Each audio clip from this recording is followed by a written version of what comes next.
So I live in Brooklyn now, but I grew up in Manhattan. I grew up on the Upper West Side. I grew up in the projects, all right? Frederick Douglass houses. Me and my friends, we did all kinds of weird things. We played by, my building had 20 stories. I lived on the first floor. Some of my friends lived on the 20th floor. We played like games like roundup tag in the building where you get on top of the elevators and ride the elevator. I mean, on top,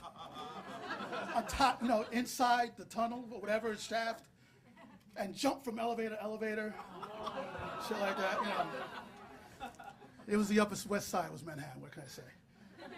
We did things like we never paid for the subway. We'd get in the subway, and no joke, if the train wasn't coming, we'd get into the tunnel and walk to the next station until we found the train. No joke. Anyway, that's me and my friends. So we were hanging out once in Dwight's house. Dwight was a little bit older than me. Dwight was my idol because he actually had a girlfriend. It was his sister. No, I'm just joking. Anyway, but he did have a girlfriend. He had a girlfriend. He was so cool. He was the only child. I had 3 brothers. I hated each one of them. No sisters. Dwight was so cool, man. The first time I smoked a joint was in Dwight's house. It was great, We had one of those bowls, with the tin foil with the ball in the middle that hangs. You go like this. We were tripping for days. Anyway, Dwight loved darts. He loved darts. I don't know why. I think it was English or something. But he loved darts. He would do things like turn off the lights in the house and start throwing darts and stuff like that. It was really crazy. One day, this is in the summer. For some reason, darts only worked in the summer. We didn't have lawn darts, believe me. We didn't have any lawns. And there are no concrete darts, no doubt. We used to go to Central Park a lot and hang out in the park and play and fool around in the park.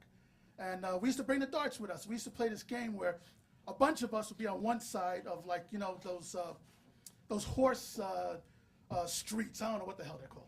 Anyway, we would get on one side, and 3 or 4 of us, and then 3 or 4 of us would get on the other side, maybe about, 25 yards apart, and we start throwing darts up in the air at each other.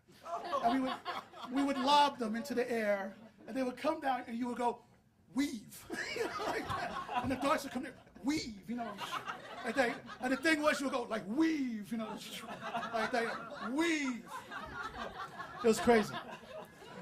One day, Sonny, my friend Sonny, another guy who I admired a lot, because he had a girlfriend too, and Sonny threw a dart, and I remember this like it was yesterday. I'm watching the dart because I'm gonna weave the shit out of this dart, and I'm watching the dart, and I realize, the dart looks like a ball. It doesn't look long like they usually do. It looks like a ball. I realized when it was about 10 feet away from me that it looks like a ball because it's coming right at my eyeball. So I start to weave. And when I did, it caught me right here.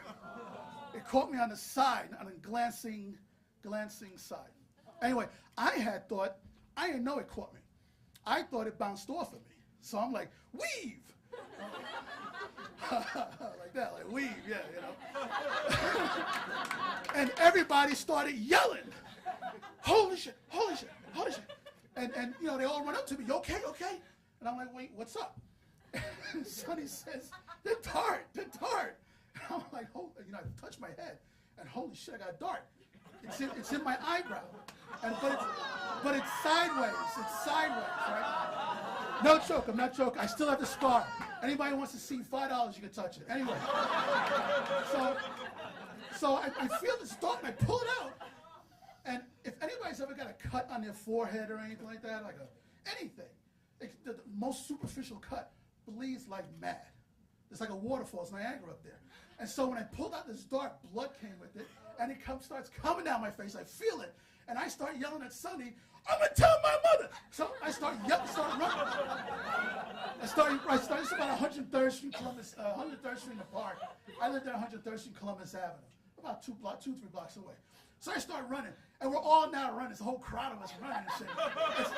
And Sonny's begging me, don't tell your mother. Don't tell your mother. So I'm like, fuck you.